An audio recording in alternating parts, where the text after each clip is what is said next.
Hi, today I'm going to be showing you 3 ways which will make your playback in DaVinci Resolve way smoother. So let's get right into it. As you can see, my playback over here is quite laggy. This can happen because of 2 reasons. Number 1 is that your quality of the video is way too high. For example, if you're going for 8K video, 4K or multiple streams of 4K, depending on your system. And the second one is just that your system isn't fast enough. So here's way number 1 to fix this. You can go down here into this little cogwheel and now scroll down until you find optimized media and render cache. Now for proxy media resolution, go to choose automatic, or if you have a really weak system, go to 116. Then go to proxy media format, and if you're on a Mac, set it to ProRes 422 proxy.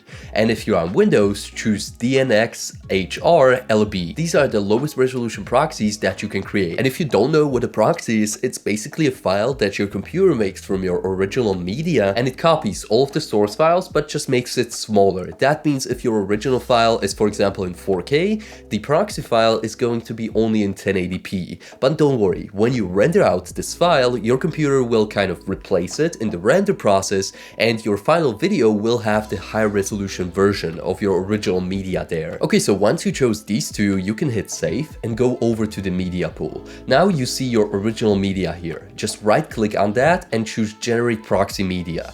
This will start generating from your original file the proxy files I just explained to you. This will most likely take a while depending on how large your original file was, but it's totally worth it doing this even if you have a pretty powerful system. Like I'm rocking an M1 MacBook Pro and this laptop can totally just replay 4K footage no problem, but when I'm dealing with effects and everything stacked upon that footage, then it gets a little bit troublesome. So I pretty much always at the beginning of every project just generate these proxy media files, and it just helps make the whole editing process that much smoother in the end. So once it's done, you probably won't even notice a difference between your original footage and the one you currently have, apart from this little pink icon on your footage right here. If you don't see this, you can head up here into Playback and go to Proxy Handling and tap on Prefer Proxies. This will basically turn them on all the time. And also an added benefit here is that if you have your proxy media files created, you can still edit the footage on your laptop without having the original footage actually connected to your computer. And if you want to turn it off, let's say you want to show a client the full resolution right on the timeline itself,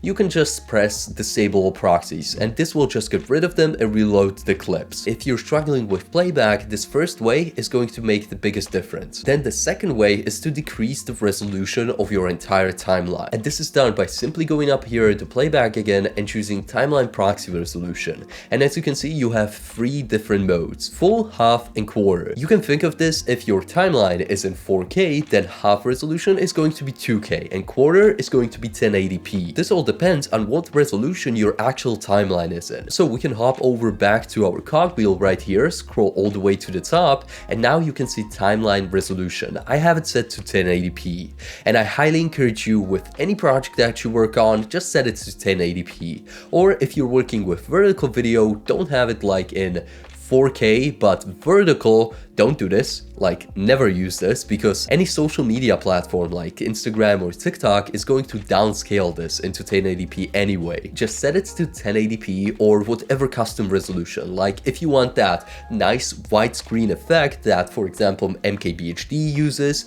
then you can use, instead of doing 1920 by 1080p for your regular 16:9 resolution, you can do 1920 by 960, and this will give you this nice 2:1 ratio, which is best for example, playing back on mobile phones. But we'll set it back to 1080p, hit save, and now when we go to Playback and set the actual timeline proxy resolution to quarter, you will see a decrease in quality over here. Since 1080p on a quarterly basis is only like 360p or something, so you are going to see some noticeable differences. I wouldn't really use this if your system is still like pretty good, but after that, like if you're really handling with a really slow system or you got massive footage, then this is going to be a pretty necessary step in the process. But again, if you render the footage out, it's still going to come out in the full resolution version.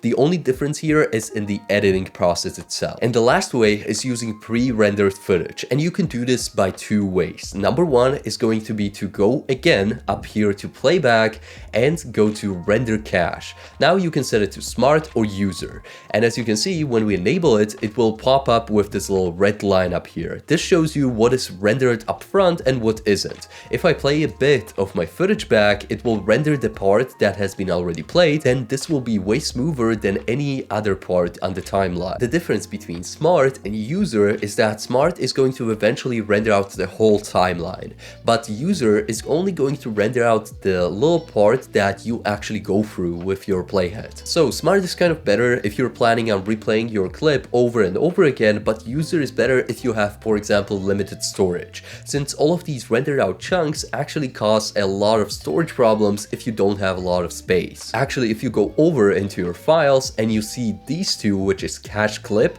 this is where all of these cache clips are going to be stored at, and you can just select these and just delete them. Nothing bad is going to happen. And the second file you want to take a look at are proxies. So these are the files that we created by the first process we took. Just take your time, once a week, just go into these folders and delete everything if you don't need it anymore, since these really take up a huge sum of your storage if you don't clear them up frequently. Okay, so this was the first way of rendering out your whole timeline, but the problem with this is that it will render out only the current state of your timeline. That means if you move anything or you change, for example, a zoom parameter or something like that, it will need to render out that whole timeline once again. So here's the second way in rendering out a specific clip. So I highly encourage you, if you have any type of adjustment clip, text, or whatever on top of your original footage, just highlight the whole thing, right click on it, and firstly create a compound clip. This is basically another timeline that's nested into your original timeline. So you can name it whatever and then just hit create, and it will create a compound clip.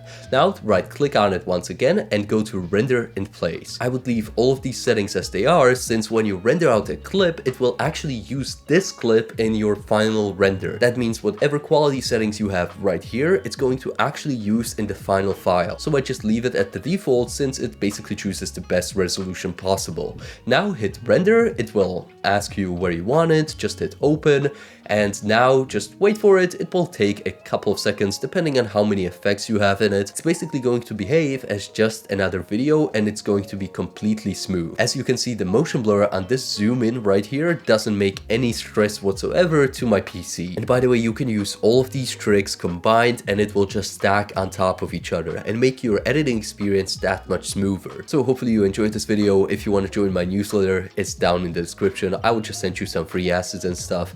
And that's pretty much it. I'll see you in the next one.